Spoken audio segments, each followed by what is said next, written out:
No McDonald's anywhere makes a McDLT anymore. Some McDonald's menu items have stayed famous even after leaving the menu. Here are 10 canceled McDonald's items that people still talk about. Szechuan sauce. Szechuan sauce, and it's delicious. And then they got rid of it, and now it's gone. On the menu for a limited time only in 1998, Szechuan sauce was part of a marketing tie-in with the release of Disney's animated feature film Mulan. Szechuan sauce was a saltier take on the Golden Arch's usual sweet and sour McNugget sauce. And while its flavor wasn't maligned, its marketing campaign certainly was. The commercials and packaging for the Mulan menu items were considered extremely racist towards Asian cultures, and a widespread email campaign of backlash ended the rollout less than 2 weeks after it started. The quick shutdown left the sweet and salty tang of Szechuan sauce as a memory of the past, until almost 20 years later when the dip's delicious reputation would bring it back from the dead. In 2017, Cartoon Network's animated hit series Rick and Morty had an episode that referenced the short-lived sauce. Yeah, I'd like to get a 10-piece McNugget and a bunch of the Szechuan sauce. The popular show boosted social media engagement and word of mouth so much that McDonald's themselves scrambled to take advantage of it, re-releasing the sauce for a one-day-only promotion. Customers and Rick and Morty fans alike lined up in droves, and the demand turned out to be so high that large numbers of them were left empty-handed. I want Szechuan sauce! Where's my Szechuan sauce? The sauce was re-released yet again in March of 2022, although the recipe was tweaked and received mixed reviews, with some saying it tasted like a soy sauce-flavored cornstarch. Despite its reputation, the sauce was once again pulled from the menu. Mighty Wings. New champions of taste. Mighty Wings from McDonald's. While McDonald's has had timeless success with those dippable chicken McNuggets and the McChicken sandwich always remains a favorite, one attempt at adding chicken to the menu just didn't fly. In 1990, the restaurant attempted to add a bone-in chicken wing to its lineup, McD's Mighty Wings. Mighty Wings were enough of a seller to stick around on regional menus as late as 2003, but ultimately left the menu after realizing that Colonel Sanders was king of fried chicken feasts. But not to be defeated, they made a return to the market 10 years later in 2013. McDonald's was convinced they'd win the wing war, testing and tweaking the spices and flavor for Mighty Wings' big comeback. Hey guys, guess who's back from space?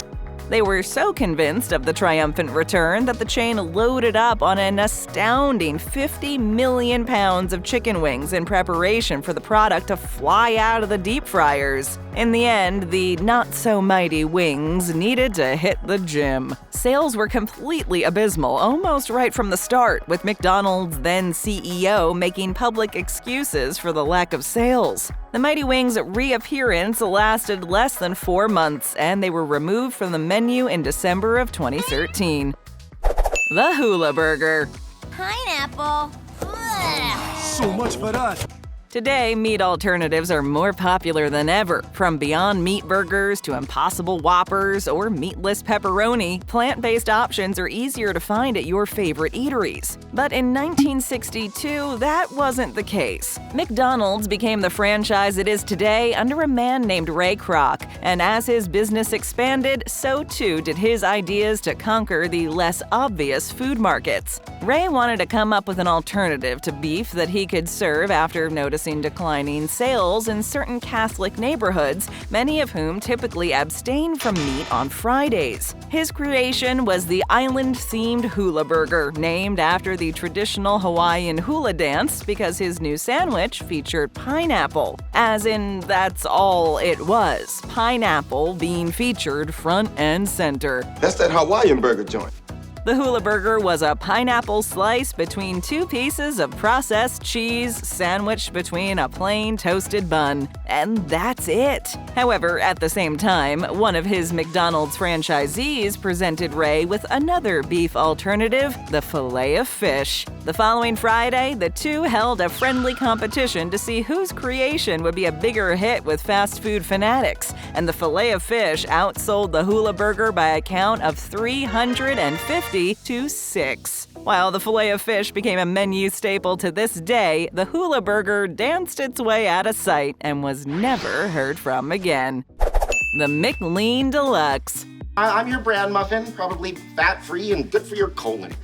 While the pineapple experiment wasn't a success as a meat replacement, over the years, the folks at the Golden Arches have continued to explore adding healthier alternatives to their menu. And believe it or not, they once decided on using something in the ocean that wasn't fish. In 1991, McDonald's introduced the Mc-Lean Deluxe burger as a healthier option, part of a larger deluxe line of diet alternatives. It was designed to be so different that it was the only sandwich on the menu at the time not created by McDonald's executive chef. The trick to the healthier option? Cutting the fat. The Mc-Lean Deluxe was definitely lean, with 16 grams less fat than a Big Mac. This was achieved by cutting the meat content in each patty by 10%, replacing that meat with lean ground beef, and filling in the missing space with a binder called carrageenan, which is commonly known as red seaweed. The sandwich sold poorly and was not well received, with a New York Times food critic going as far as nicknaming it the McFlopper in 1995. The Mc-Lean Deluxe lasted 5 years before finally losing its spot on the menu in 1996.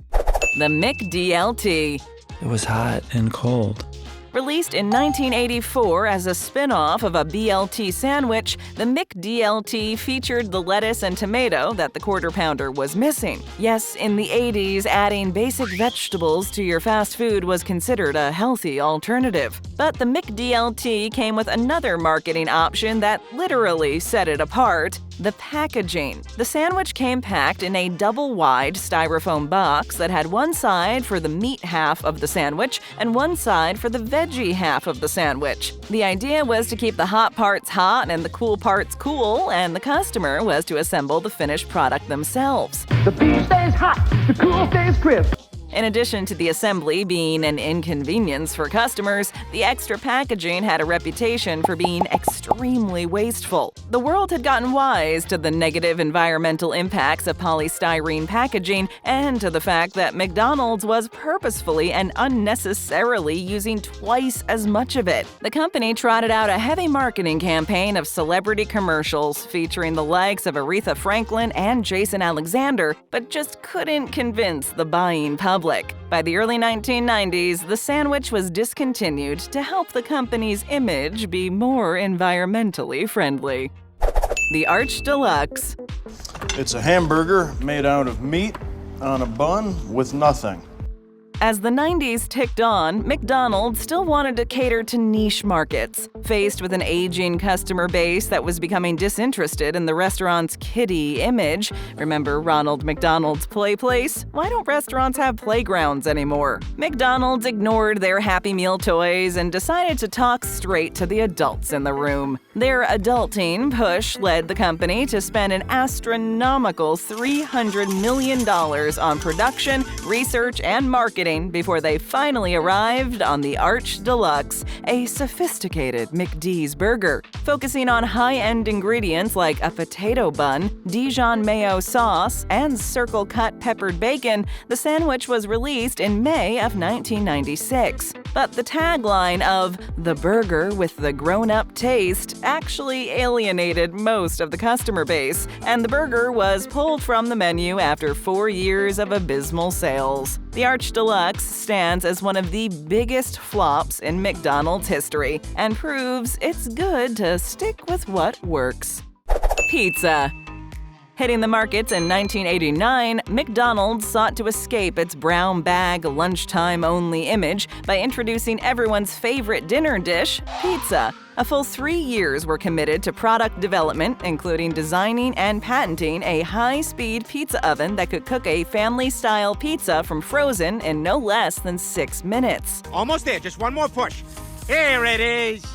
The idea of having families and adults dine in on a dinner pie seemed set to roll, but was a disaster in real-life stores. Restaurants required large remodels to find space for the pizza ovens and warming bins, while the drive-thru windows needed to be enlarged because they couldn't fit the McPizza box through them. Add to that the reality that pizza just isn't ready fast enough for fast food customers, even with a fancy nuclear oven. Between the 5-minute prep time and 11-minute cook time, waiting 16 minutes proved disastrous for the fast food franchise. Drive-thrus became clogged and dine-in service suffered as burgers sat cold while employees tended to pizzas. The company stuck with it until the year 2000 before they finally pulled the plug on the last outlet serving up the pie. McSpaghetti. Spaghetti. Spaghetti.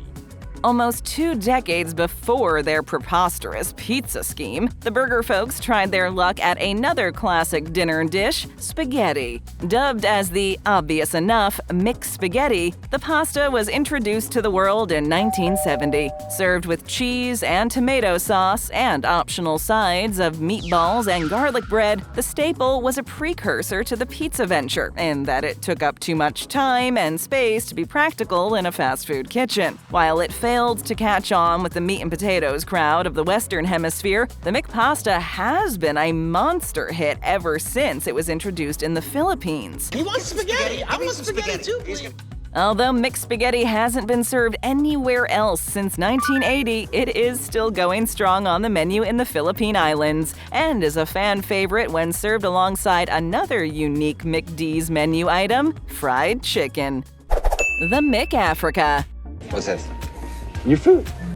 Much like Szechuan sauce, this next item is famous for reasons besides its ingredients, taste, or preparation. Released only in Norway and Denmark in 2002, the McAfrika was claimed by McDonald's to be based on a legitimate African recipe and contained beef, cheese, and tomato inside a pita. While the taste combo was fine, it was the timing of this release that was the problem. Okay, that's bad timing.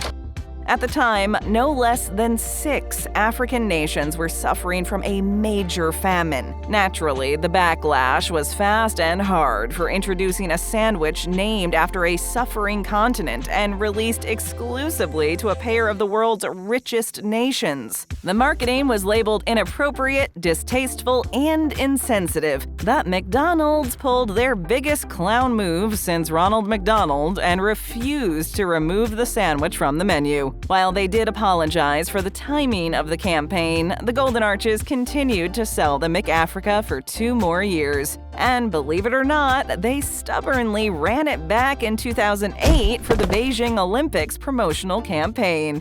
Onion nuggets. Onions or no onions? Extra onions. While many discontinued McDonald's items can be considered mistakes, sometimes it's that same process of trial and error that brings out the successes. In 1975, the restaurant was searching for a snackable, small, handheld alternative to their world-famous French fries. One of the concepts was onion nuggets, which were basically like the inside of an onion ring. Picture them as the saltier, greasier cousin of a donut hole. The concept failed to catch on, but onion nuggets also had the unfortunate coincidence of being introduced shortly before another snackable handheld you just might have heard of, Chicken McNuggets. Here's your nuggets. Chicken nuggets? Given the choice between those crispy cluckers and the onion version, only one of them was a hit with customers. The poppable poultry treat took off, and onion nuggets were left in the dust. If only every McDonald's mistake led to a hit like McNuggets, they wouldn't have so many canceled items along the way. We've got more great BabbleTop videos for you to check out, so take your pick, just tap or click.